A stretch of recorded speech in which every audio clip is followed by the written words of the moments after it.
Hello, good morning, welcome back to philosophy class. आज मैं semester 4 के MIC 4 के अंतर्गत बौद्ध के 4 ब्रह्म विहार पर परिचर्चा करूंगी। बौद्ध दर्शन न केवल अ, नास्तिक दर्शन के रूप में माना जाता है, साथ ही साथ उसे एक समाज दर्शन भी माना जाता है। नास्तिक दर्शन इसलिए कहते हैं क्योंकि उन्होंने वेद को स्वीकार नहीं किया है, इसीलिए उनको नास्तिक दर्शन कहा जाता है। हम जानते हैं कि भारतीय दर्शन में जो नास्तिक और आस्तिक का विवेचन किया गया है, उसमें वेद को ही आधार बनाया गया। वेद को मानने वाले आस्तिक और वेद को ना मानने वाले नास्तिक। तो यहाँ हम बौद्ध दर्शन में जो ब्रह्म विहार है, उस पर हम अभी परिचर्चा करेंगे। ये इथिक्स के अंतर्गत आता है और इथिक्स बौद्ध दर्शन का बहुत ही सशक्त है। इसमें 4 ब्रह्म विहार का हम उल्लेख करेंगे। सबसे पहले हम जानेंगे ब्रह्म विहार होता क्या है। शाब्दिक रूप से इसका अर्थ होता है श्रेष्ठ निवास या दिव्य अवस्था में विचरण करना। ब्रह्म का अर्थ होता है सुपर पावर या एक अल्टीमेट रियलिटी। उस अवस्था में विचरण करना यह उस मानसिक स्थिति को दर्शाता है जहाँ की साधक निरंतर अपना मन पवित्र भावनाओं का अपने अंदर निवास करता है, और इसीलिए इसे ब्रह्म विहार भी कहते हैं। ब्रह्म का मतलब है कि आप जब पवित्र जो सुप्रीम पावर है, सुप्रीम रियलिटी है, उसको जब अपने अंदर अपने मन में आत्मसात करते हैं। और विहार का मतलब होता है निवास स्थान। उस सुप्रीम पावर को अपने अंदर महसूस करके ए, उसके अनुसार सदाचरण करने लगता है, तो उसको ब्रह्म विहार कहते हैं। अब इसे ब्रह्म विहार क्यों कहा जाता है? इसे ब्रह्म विहार इसलिए कहा जाता है क्योंकि ये अवस्था मनुष्य को सामान्य भावात्मक स्तर से ऊपर उठाकर ब्रह्म तुल्य अर्थात उच्चतम नैतिक और आध्यात्मिक अवस्था तक ले जाती है। हम जब सांसारिक या भौतिक दुनिया की बात करते हैं, तो वहाँ हमारा अस्तित्व या हमारी सोच या हमारा खुद का बारे में जो चेतना होती है, वह एक सीमित होता है और वो भौतिकवादी हो जाती है। लेकिन जब खुद का आप आप इन्हांस करते हैं, तो आप सब कुछ परमात्मा की दृष्टि से देखते हैं, उस सुप्रीम पावर के दृष्टि से देखते हैं, और यह महसूस करते हैं कि संसार उसी का निश्रित रूप है, उन्हीं से निकला हुआ है, और यह संसार उन्हीं का है। उच्चतम नैतिक और आध्यात्मिक अवस्था तक वो ले जाता है। बुद्ध के अनुसार जो साधक इन 4 भावनाओं में स्थित होकर जीवन जीता है, उसमें राग, द्वेष, मोह, माया, अहंकार ये सब समाप्त हो जाता है। इस प्रकार ब्रह्म विहार न केवल ध्यान की पद्धति है, बल्कि सामाजिक समरसता और समाज कल्याण पर भी आधारित है। ब्रह्म विहार कहने के पीछे एक बहुत ही विशाल और दिव्य बात है। इसमें असीमित विस्तार है। जिस प्रकार ब्रह्म को अनंत माना जाता है, वैसे ही ज्ञान अनंत होता है। और अनंत जब अवस्था में इन 4 भावनाओं का लगातार व्यक्ति अभ्यास करता है, और अभ्यास तक ही सीमित नहीं रहता है, साधक इसके बिना जब वो स्थिति में पहुंच जाता है, साधक लगातार अभ्यास करते करते, तो उसके लिए भेदभाव, पशु या मित्र या शत्रु पर किसी प्रकार का भेदभाव नहीं रहता है, और यहाँ समान रूप से सब फैलता है और सभी उसके दृष्टि में सब समान हो जाते हैं। अब यहाँ पर प्रमाण की बात करते हैं।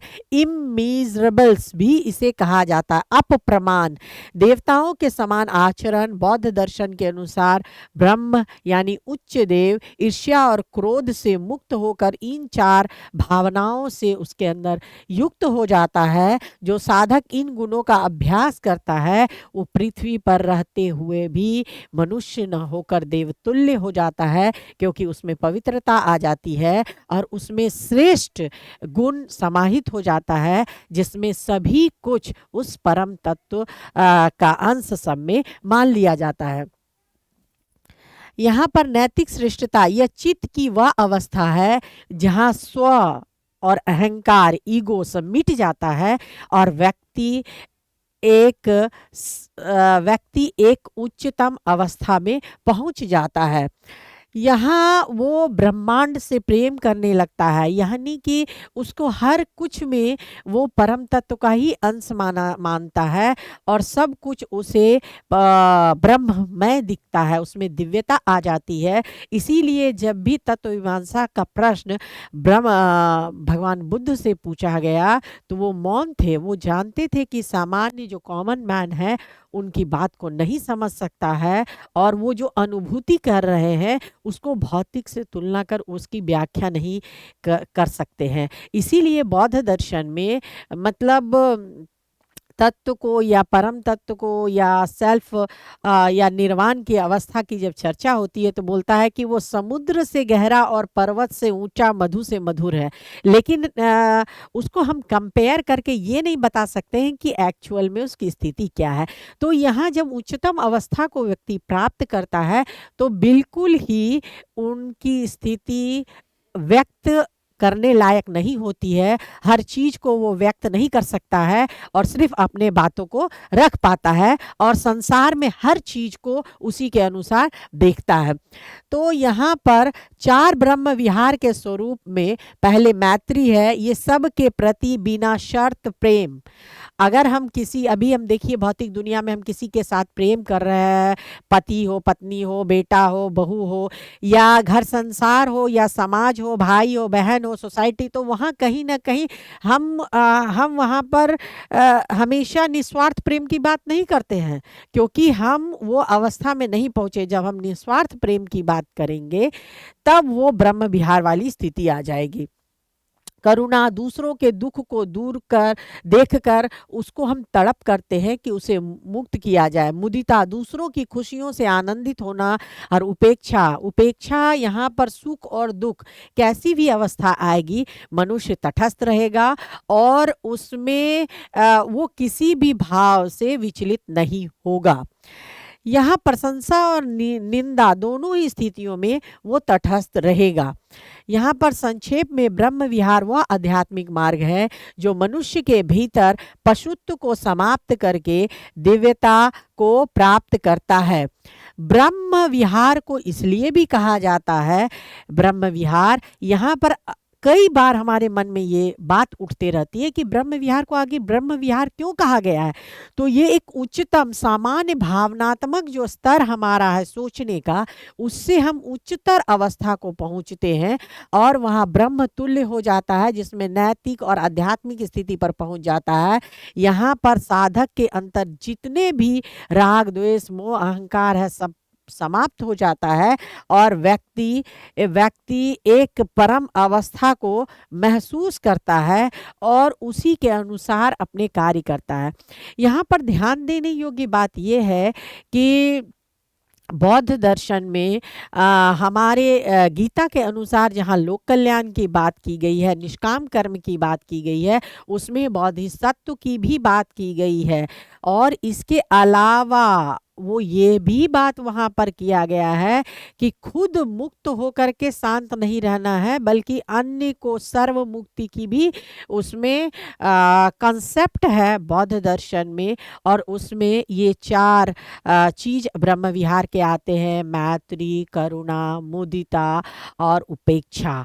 ये उसके अहम पहलू हैं जहाँ पर इंसान स्व से ऊपर उठकर परमात्मा की ओर जाता है। और जब मतलब उनका प्रेम और करुणा और संसार के प्रति दृष्टिकोण बिल्कुल वैसे ही आदमी महसूस करेगा जैसे एक बूंद जब सागर में मिल जाता है तो बूंद की स्थिति नहीं रहती है। बिल्कुल ब्रह्मांड को बौद्ध दर्शन ये बतलाने की कोशिश करता है कि सब कुछ परम तत्व का ही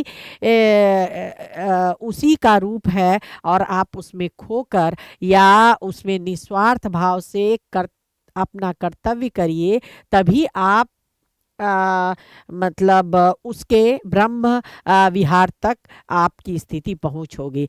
तो इस पर हमने देखा कि किस प्रकार बौद्ध दर्शन में ब्रह्म विहार के विषय में कहा गया है। हम अगली कक्षा में अपरिग्रह की बात करेंगे। धन्यवाद।